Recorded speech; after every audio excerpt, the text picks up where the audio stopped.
Maiksing introduksyon. Ang Top Manning Services Corporation ay isang kumpanya na organisado at umiiral sa ilalim ng batas ng Republika ng Pilipinas, lisensyado sa negosyo ng mga pangkalahatang serbisyo, para sa iba't ibang pangangailangan ng iba't ibang tanggapan at negosyo. Ang Top Manning Services Corporation ay nagsimula ng operasyon noong Agosto 1, 2018 sa pamumuno ni Attorney Christian A. Castillo.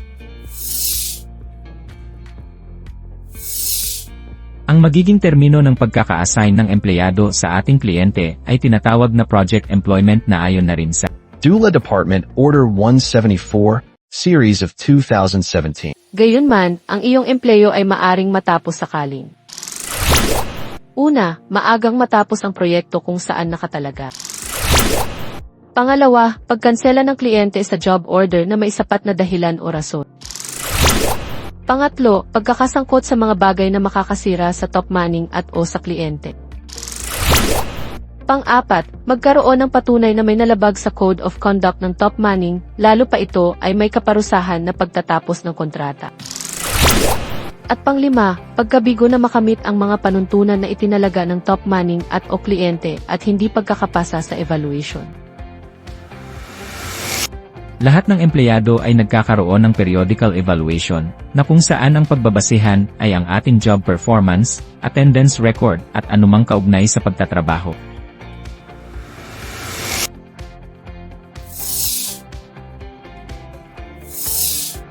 Kayo ay empleyado ng Top Manning at hindi ng ating kliyente. Lahat ng inyong hinaing, mga pangangailangan at iba pa ay dapat idulog sa tanggapan at mga opisyal ng Top Manning.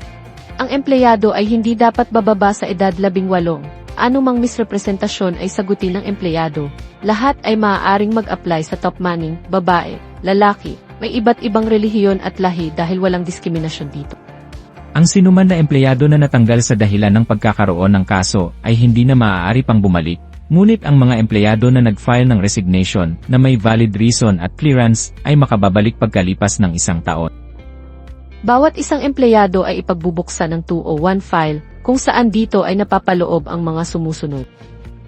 Employment contract, authority to deduct, orientation slip, application form, birth certificate, NBI clearance, police clearance, barangay clearance, school credentials, diploma or transcript of record, any available photo ID, TIN card, UMID, postal ID, national ID, loyalty card, SSS records, E1, E4, SSS ID, PhilHealth number or card, PAG-ABIG tracking number or MID number, TIN, and medical result. Kung sakali na ikaw ay magbibitiw sa iyong trabaho, kinakailangan na magsabi 1 buwan bago ang itinakdang petsa ng pagbibitiw. Ang paglabag dito ay maaaring magresulta sa pagkakumpiska ng final pay. Lahat ng records at dokumento ng Top Manning at mga impormasyon na may kinalaman dito at mga kliyente nito ay mananatiling confidential at hindi maaaring ilabas habang at pagkatapos ng iyong empleyo. Lahat ay sasailalim sa annual medical examination sakali man na umabot sa 1 taon ng pagkakaempleyo.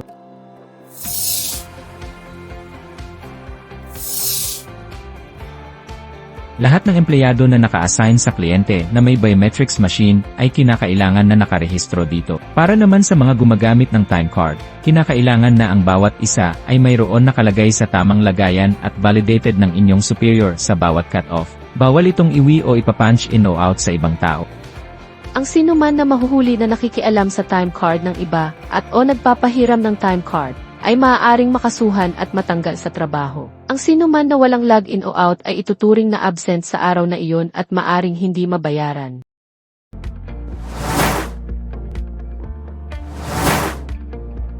Work schedule ito ay naayon sa nakasaad sa iyong kontrata. Madalas o pangkaraniwan ito ay 8 hours per day, 6 days a week, shifting schedule, depende sa kliyente at pangangailangan sa trabaho.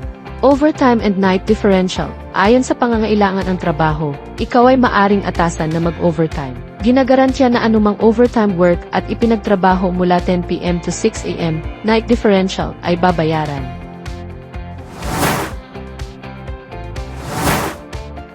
Tayo ay may tinatawag na cut-off period. Ito ay kadalasan semi-monthly o weekly. Ang araw ng pasahod ay maaaring mula 5 hanggang 10 araw matapos ang cut-off.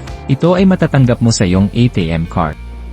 Ang lahat ay pasasahurin ng hindi bababa sa applicable minimum wage. Ilan sa mga deductions sa sasahurin ay ang government dues gaya ng SSS, PhilHealth at Pag-ibig Employee Contribution, at kung applicable ay withholding tax. Kasama sa deduction ang SSS at Pag-ibig Loan at iba pang inaprubahan ng empleyado tulad ng uniform, medical, PPE, at iba pa na nakasaad sa pinirmahang Authority to Deduct, ayon sa pulisya ng Top Manning. Ang lahat ay mandatong bawasan para sa enrollment sa life accident insurance. Depende sa kliyente kung saan ka nakatalaga, maari ka din i-require na magkaroon ng health insurance coverage na ibabawas buwanan.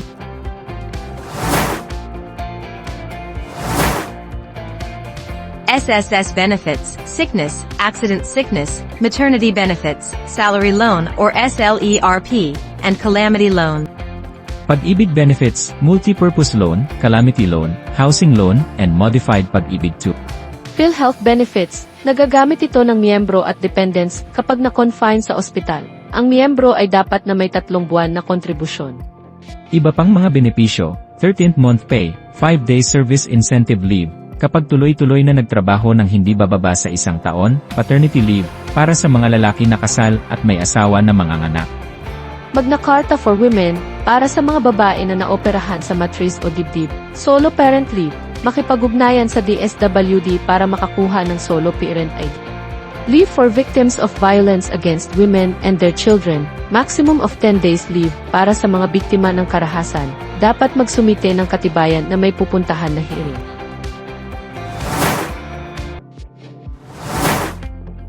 Para sa tinatawag na scheduled leave of absence, lahat ay inaatasan na mag-file ng leave of absence 1 linggo bago pa man ang tinakdang petsa. Ito ay dapat na may pahintulot mula sa iyong superior para magkaroon ng paghahanda sakali man na kailangan ng reliever.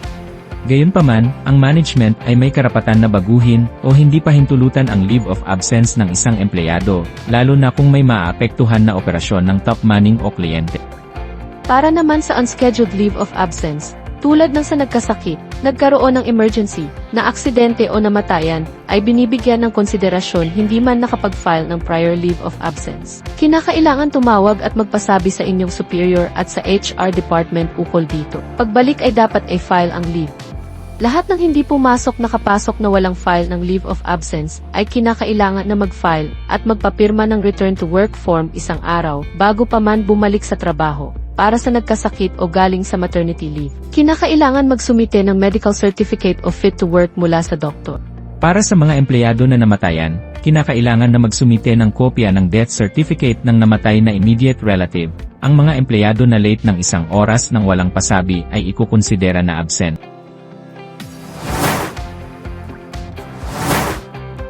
Mahigpit na ipinapatupad ang pagsusuot ng tamang uniforme at identification card at ilang kinakailangan na personal protective equipment sa oras ng paggawa. Ang hindi pagtupad sa nasabing panuntunan ay maaaring mabigyan ng kaukulang disciplinary action.